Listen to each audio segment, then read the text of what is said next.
সবার সাথে আলোচনা করে আলাপ আলোচনা করে আমরা আপাতত আন্দোলন স্থগিত করবো।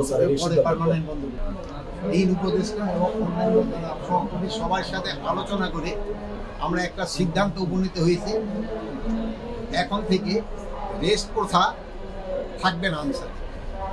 আর অন্যান্য যে তাদের দাবি দাওয়াগুলি আছে ওই জন্য একটা কমিটি করে দেওয়া হচ্ছে।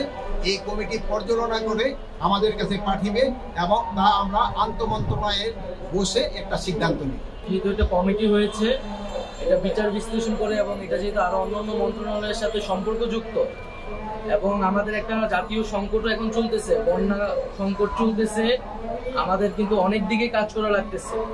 এই দুর্যোগ কালের ভিতরেও আমরা একটা ওই কমিটি মূলত এটা বিচার বিশ্লেষণ করবে এবং সুপারিশ করবে।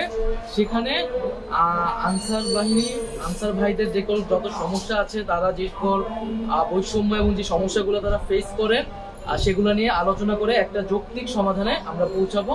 তবে প্রাথমিকভাবে যে তাদের রেস্ট পদ্ধতি ছিল সেটি স্বরাষ্ট্র উপদেষ্টা যেমনটা বললেন সেটি বাতিলের প্রাথমিক সিদ্ধান্ত হয়েছে। আমাদের বৈষম্য দূর করার জন্য, এর জন্য আমরা স্বরাষ্ট্র উপদেষ্টা স্যারের কাছে আমরা আন্তরিকভাবে দুঃখিত এবং আমরা স্যার আমাদের যথেষ্ট আমাদের রেস্ট প্রথা বাতিল ঘোষণা করছে এবং স্যার আমাদের পরবর্তী যে কার্যক্রম জাতীয়করণের ক্ষেত্রে আমাদের যে দাবি, আমাদের এক দাবি যে জাতীয়করণের ক্ষেত্রে আমাদের একটা আমাদের উচ্চতর একটা মঞ্চ পরিষদ থেকে একটা কমিটি দেওয়া হয়েছে। এর মধ্যে আমরা 4 জন আনসার সমন্বয়ক আছি এবং এই 7 কর্মদিবসের মধ্যে মন্ত্রণালয়কে এটার একটা পর্যবেক্ষণ বা একটা সুপারিশ সবার সাথে আলোচনা করে আলাপ আলোচনা করে আমরা আপাতত আন্দোলন স্থগিত করবো।